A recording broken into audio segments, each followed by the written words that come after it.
Alrighty, let's begin. So the way this works is I'm going to talk about Newton's three laws kind of in general today.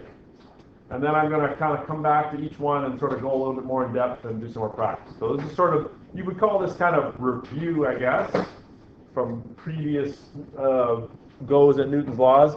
And then we're going to sort of dig in a little bit more and then get into the word problem, stuff like that. Today's a bit of an overview. Kind of a, really it's my way of finding out how much you guys know, and then I can tailor my next day to match that kind of thing. So if you want to write stuff down, you can.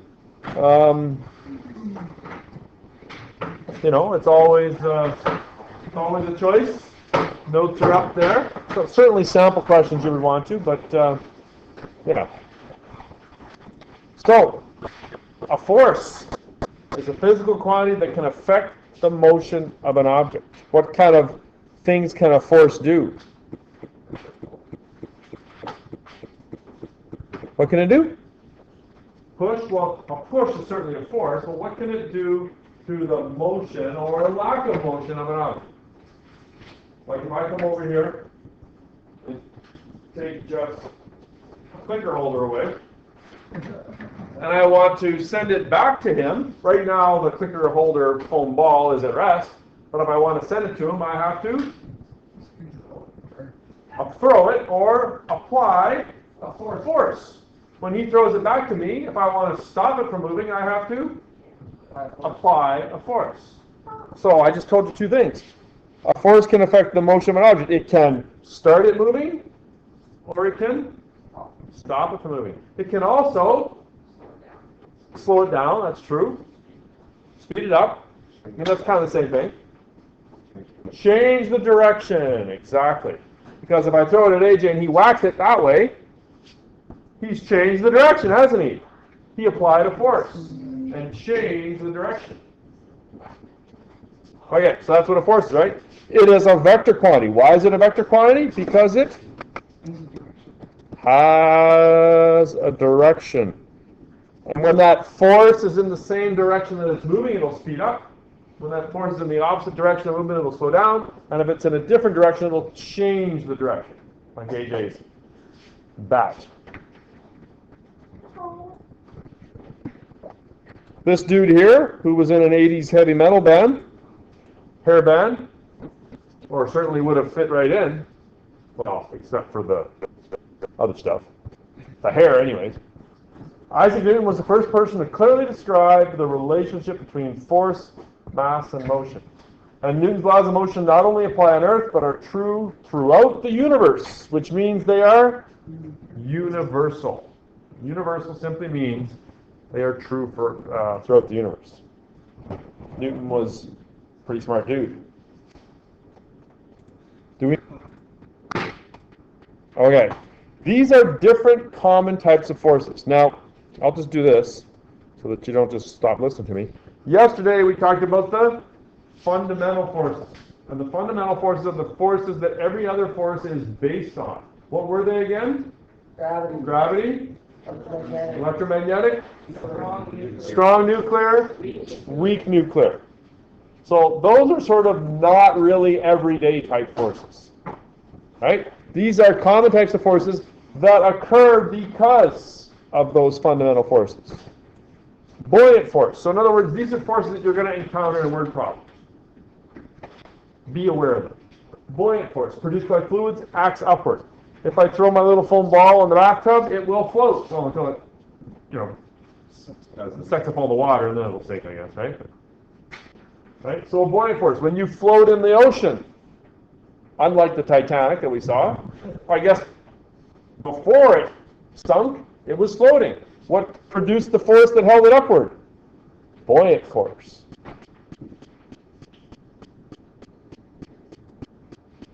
An elastic force is a common everyday force that you're going to deal with. Produced by stretching, compressing, twisting an object. That's based on the electromagnetic force. Right? As you stretch out an elastic band, the electromagnetic forces try to pull it back together.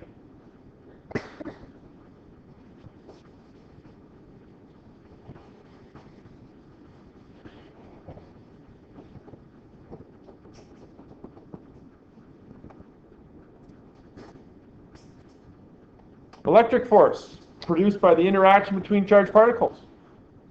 It's what holds your socks to your sweater when it comes out of the dryer. Right? Static. Or maybe sometimes you ever come to school with a sock stuck in your pant leg? Oh, that's just me that happens to?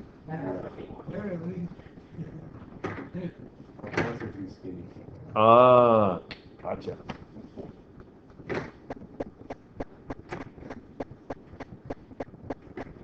So static electricity produced by the interaction between charged particles, obviously based on the electromagnetic force. When do we get to the clickers? Soon. Soon. Just warming up. Yeah, just warming up the diesel. Price of diesel these days, is it up above regular gas? Still? Oh, so virtually the same.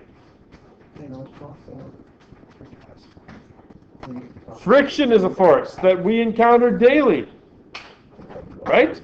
Everywhere we go, we run into friction.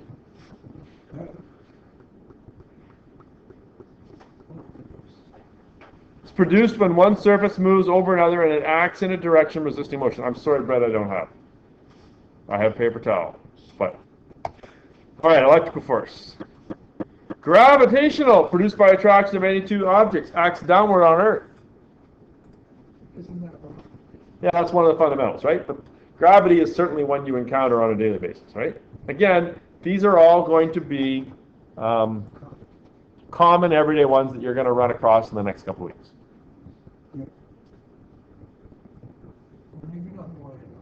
Well, no, but I'm just saying in word problems or whatever, they're going to pop up. Is magnetic force one?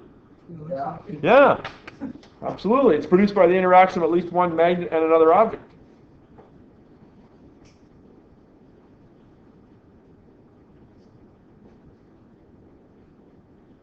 These all, by the way, come from that handout yesterday that I handed out. Remember, so the rugby people got it? Basically what I'm doing is I'm creating notes from that handout.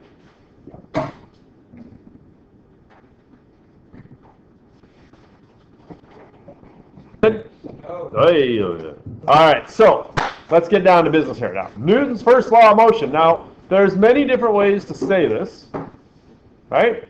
Most of the time, if I say Newton's first law of motion, if I say objects in motion, you know it, objects at rest. Okay, so that's kind of the little kid version of it. Okay, so we're going to just up it a little bit here, tweak it. And it says, if there is no force acting on a body, it will continue in its state of rest, stay at rest, or it will continue moving along a straight line with uniform speed. So we've sort of added a little bit of more stuff to it, right? I'll let you copy down, then I'll explain it. The question was, do we need to be able to memorize this? No. You just need to be able to apply it, and you need to be able to believe it.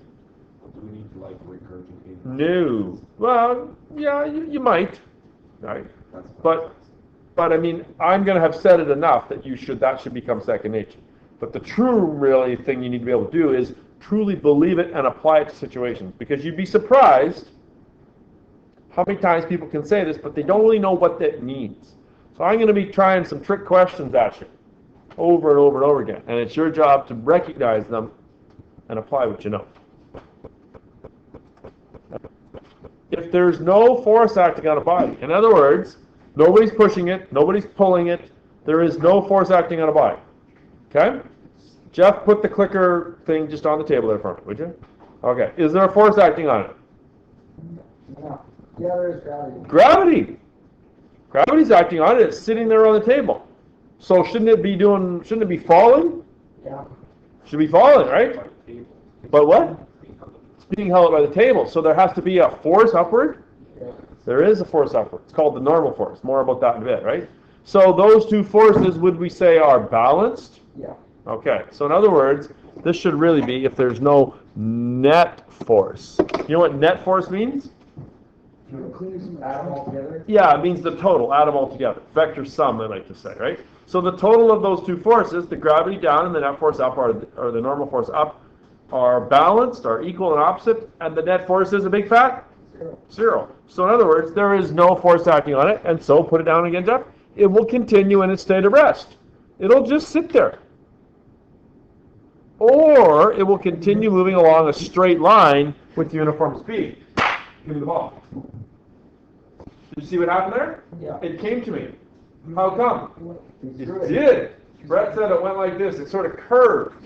Right? Why? If there's no net force acting on a body, it will continue moving along a straight line with uniform speed. But it does have a net force on it. It is gravity, and so the force is doing the AJ thing and changing the direction. Just like what? Yeah, just like the moon. And it probably actually, when we throw it back and forth, did you see how it slowed down at the end? How come? Air resistance, friction, right? There is a net force, right? Now, if Jeff and I happen to go to space, we jump in the old magic school bus. Jeff and I are astronauts out there in space, and he fires me the ball. What would it look like? It'd be a straight line. It would move at a pretty good clip, and it would not slow down. Yeah, if only I had a magic school bus. Budget's all gone, sorry. It's down in the shop. This is known as the law of inertia. Tablecloth trick. What's the tablecloth trick? You've never seen the tablecloth trick? Well, aren't you in for a treat? I'm going to now perform the most amazing feat you ever seen in your life, and I'm going to hit pause so those people listening at home can't watch it. Okay, so both the tablecloth and the water balloon are objects at rest. Do we apply a force to them? Mm-hmm. No. And so what do? Stay right there. Did we apply a force to the stuff to the water bottle? No. I pulled on the tablecloth. I pulled on the paper towel, right? Did not apply a force to it, so it stays rest. The same thing with the water balloon. It stays there, and then because eventually of gravity, it eventually, right? But even if in sort of, Junior, what are you doing? I'm seeing the video.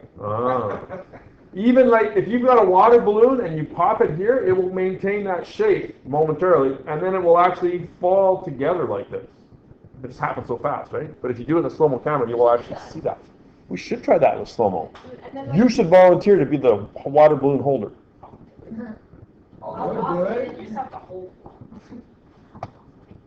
Okay, my friends, here's the first clicker question. This is the first of many trick questions. And the question here is this object moving? And your possible answers are yes or no. Okay, so you've all answered. I regret to tell you that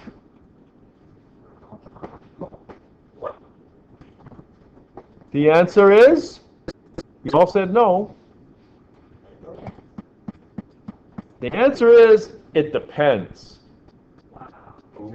It is a trick question. So it's a yes. It's neither. It could be both, or it could be not. Well, it could be both, right? The correct answer is, it depends. Was it moving before? Because Newton's first law says, if there's no object moving, it will continue in its state of rest, or it will continue moving along a straight line with uniform speed. Okay, but you look at this and you say, but Mr. Bennett, clearly those forces, thanks AJ, those forces are balanced. It ain't moving. That's like me, come here, Jeff, push. Me and Jeff pushing. We're not moving, right? But what if Jeff and I are standing on a flatbed trailer in a parade? We're doing this. We're moving, right? It depends on what it was doing before. If these two forces are acting on a moving object, what will it keep doing? Keep going. Moving at the same speed. If you're driving down the highway at 100 and you got the cruise control on, what's your friction force? Say 500 newtons. What's the force of your engine? 500 newtons. It's keeping you at 100. Right? Yeah. So you can't say it's not moving. If it was moving before, then what will it do? Continue moving, and not only that, it'll continue moving at a constant speed. And if it was at rest before, then it stays at rest. So the answer is, it depends. on what it was doing before. Wait. I didn't see it. We would say here that the net force is 0, right? The sum of the forces is 0. This is a big idea. Something you need to know. Something you not only need to know, but you need to understand and how it applies to other situations. I'm basically going to ask this question over and over and over and over and over again, just worded differently every time. Wait, no. The answer will not always be, it depends, depending on how it's worded.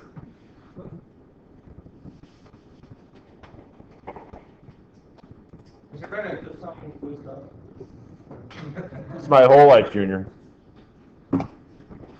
Newton's second law of motion says, yeah? Newton's second law says, the effect of an applied force is to cause the body to accelerate in the direction of the force. I'll translate to English for you. The effect of an applied force is to cause the body to accelerate in the direction of the motion. So when Jeff shows me the clicker rest, what is it called? Clicker case. When he throws it to me, he applies the force, and it accelerates in the same direction. When I throw it at AJ and he bats it, oh, poor throw. Oh. Throw it to me and I'll bat it. Right? When I bat it like that, it causes it to accelerate in the direction of the force, right? And the acceleration is in direct proportion to the force and in inverse proportion to mass applied. So in other words, when Jeff throws it to me and he throws it sort of like that, and I throw it just kind of go like that, it doesn't go very far. How come? Force was under- I didn't give it much force. The acceleration is much less. If I really give it a big force, throw my arm out, it goes fast. Oh. It accelerates, right? Now, if it's really heavy, if I stick something heavy in it, like Walk away.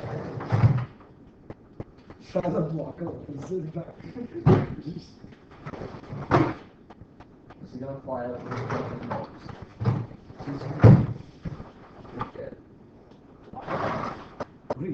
They skate out there. okay, I got 2 barbells in here, big heavy ones. If I throw it just as hard now, you got to catch this one, right? Yeah, it's probably a good idea.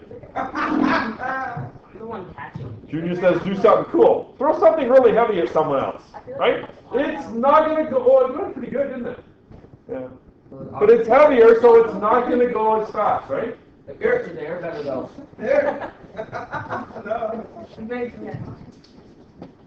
Okay, so the fancy words are direct proportion to force. In other words, the more force, the more acceleration, but the more mass, the less acceleration. We're going to keep coming back to that. And you write it like this. Okay? And that funny looking little symbol there is called the proportionality symbol. And you can just draw it like this. You can just write A is proportional to F over M. Proportional. It means the bigger one thing, the bigger the other. So isn't it equal? No, we'll get to that. Hold on. Okay? The bigger the force, the bigger acceleration, right? The bigger the mass, the less the acceleration. This is it's directly proportional to the force and inversely proportional to the mass. So it's not the same as equal. It's not the same as equal. It's not. Okay? Here's another example. I can spend some time on this today with you guys, I think. The circumference, the circumference of a circle is proportional to the diameter. The bigger the diameter of a circle, the bigger the circumference, right? Okay? The smaller the diameter, the smaller the circumference. That's what proportional means. Now, we usually write circumference is equal to pi times d. Okay? Pi, the number, 3.14, is the constant of proportionality. It's the number that makes it equal. So is it the same for that? There is a constant for this. So we're going to write this as an equality. We're going to write A is proportional to F over M. We're going to write it as an equality. Okay? Oops. Oh. Where is it? I'm kind of jumping ahead here. I'll come back to those because we're on track here. So if we rework our proportion statement, we get this equation, F equals ma. So just hold on, don't write, just watch some heavy-duty math here, right? If I take this, I can say that I can multiply both sides by m. Is that okay? Yeah. And I got ma is proportional to F, right? Or if you want, F is proportional to ma. Well, you have to insert what's called a proportionality constant. I'm going to use the letter k. But it turns out that the value k that makes it work is the number 1. Pi is 3.14. K is plain old 1, which means that it just sort of disappears. Okay? They set up newtons so that there would be no number. Okay? The unit of acceleration is meters per second squared. The unit of mass is kilograms. And the unit of force is the newton, which is equal to 1 kilogram meter per second squared. They defined 1 newton to be like that, which makes the proportionality constant 1. Yeah, well, just make it easier, right? Okay? Like circumference, you measure in meters or centimeters. Diameter, you measure meters or centimeters, right? So it has to be some number that makes those things work out. But because newtons is sort of a made-up thing, we can rework it so that it's a 1. You got to be pretty important to get a unit named after you. You know? How many Uris are there to a Rubisky? Huh? 1.5. 1.5? If there was a unit called the Bennett, what would it measure? What do you want it to measure? Well, I'm asking you. You know, if you had, You don't want our answers. you know, I'm looking for some, you know, some love. What do you want it to measure? Black of hair. That's all you. There's 6 Yeah. Here's 6 minutes through life right now. 10 out of 10. Your frowny face per hair follicles.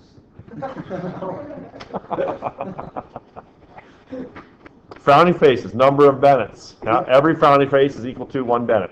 That's the unit. That's a unit. Yeah. All right.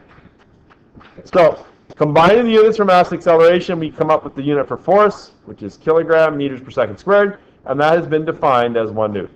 And there's my question there. I was ahead of myself, right? If I had a unit of force named after me, what would it measure?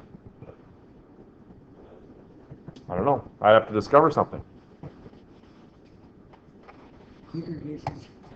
So, this proportionality thing. In other words, the more force, the the acceleration.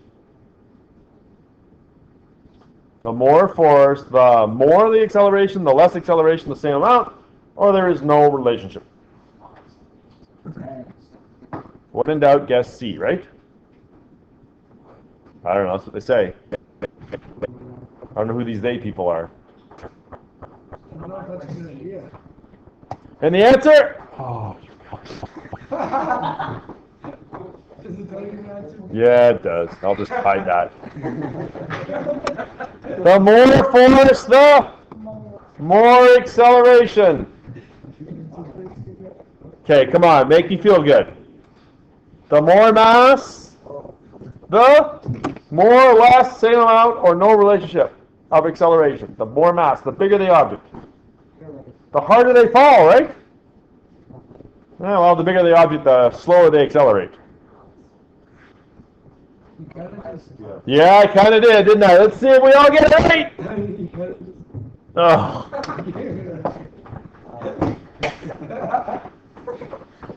Oh. The more mass, the less the acceleration.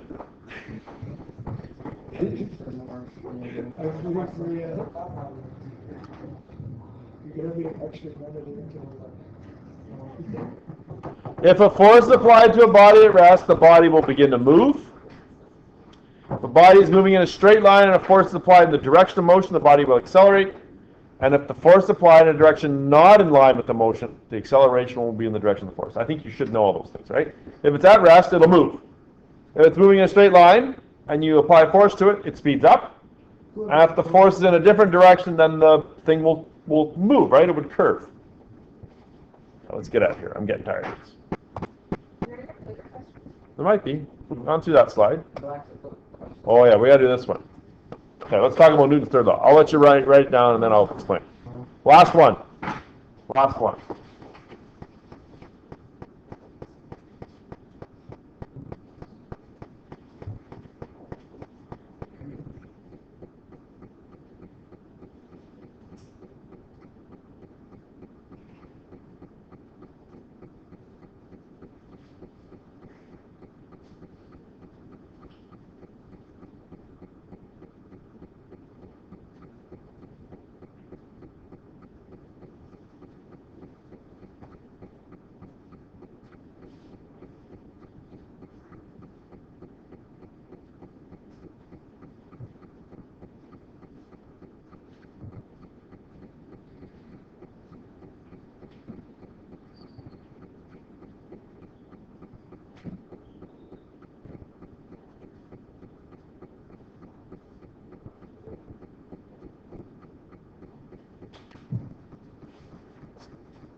This one's a little bit controversial.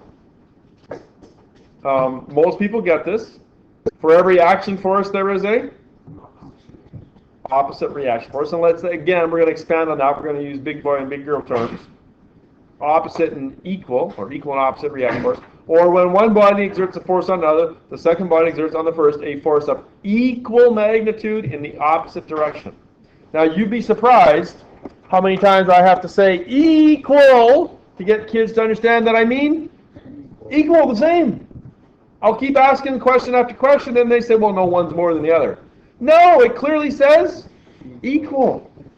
They can regurgitate it, but they don't understand what it means, and that's the key. This occurs all the time in nature, right? Jeff's water bottle is sitting on the table there. Gravity's acting down. The reaction force is the table pushing up. If it's a book, same thing. Gravity pulls down, you pull up. Now, that's a good example. Jeff, do that again. Jeff's knocking over his water bottle. He applies a force to the bottle, right? There's an action force on the bottle. Does the bottle apply a reaction force on Jeff?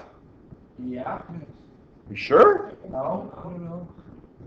I don't think so. They kind of just did what I said. Hit it again. He applies an action force. Is there an equal and opposite reaction force? No. Yes, it says it right here. For every force, there is an equal and opposite reaction force. So if Jeff pushes the bottle over with 5 newtons, go ahead. How much does the bottle punch back on Jeff? 5 newtons. How come Jeff doesn't go flying? No, well, that's because it's pretty low. And not only that, more mass. Jeff has considerable more mass. Look at him. Yeah, take that. The water bottle is a puny little plastic thing. The water bottle needs way more than 5 newtons of force to knock Jeff over. Now, if Jeff runs straight at the wall, what's going to happen? He's going to apply a force of maybe 1,000 newtons onto the wall, and the wall is going to say, thank you very much. Here's 1,000 newtons back at you. Jeff's going to hit the deck, get a concussion, and the wall is just going to stand there. The wall is attached to the building, which is way more massive than Jeff. Right? You might go through it. If he was going fast enough. Do you think I'm gonna ask those questions? Yeah. Here's the visual. We've got the weight force, or gravity. Let me just label it gravity for now. We got gravity acting down, and we've got what's called the table force is known as the normal force. It's because normal is a weird word for perpendicular. And so it's perpendicular to the surface. I don't know, that's the only, normal. If you're standing normal, you're standing. Normal doesn't mean the usual in the normal sense, if you'll pardon the expression. Yeah. Are they equal and opposite? Yeah.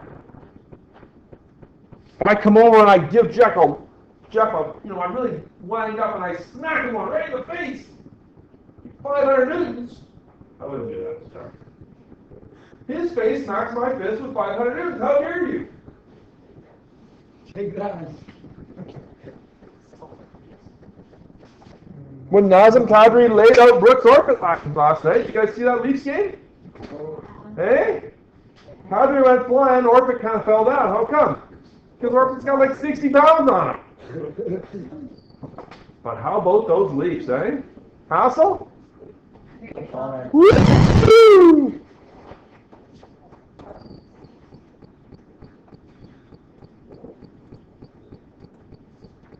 Okay, let's see if you can do it. Question is, a book lying on a table has a weight of 50 newtons. Given that the gravity is 9.8 newtons per kilogram, how much force does the table apply to the book? You have to enter a number. Yeah, you do have to do math. Calculate this bad boy. Mr. Bennett, has somebody ever asked you, is there a formula for that? Someone just asked me if I have to do math. I'll leave it at that, AJ. Drum roll, please.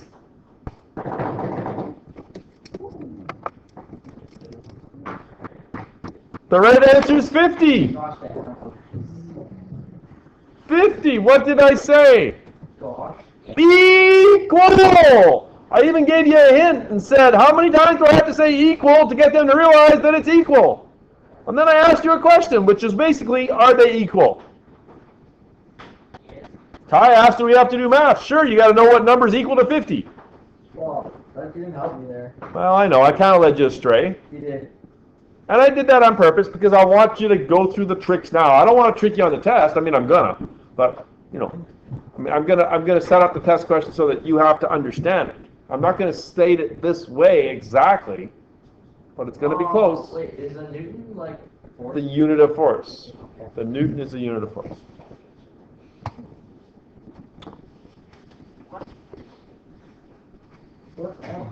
The table feels the downward push of your hand. What do you feel? Scared that the table has feelings. If someone puts that on a test, they should be able to get it right. Oh, for sure. Maniacs. Okay, you got a few minutes. You have that package from yesterday. You start looking for answers on the fill in the blanks. Okay? We'll spend tomorrow, we'll go back to Newton's first law tomorrow and sort of go a little bit more in depth. Because I know I need to repeat myself.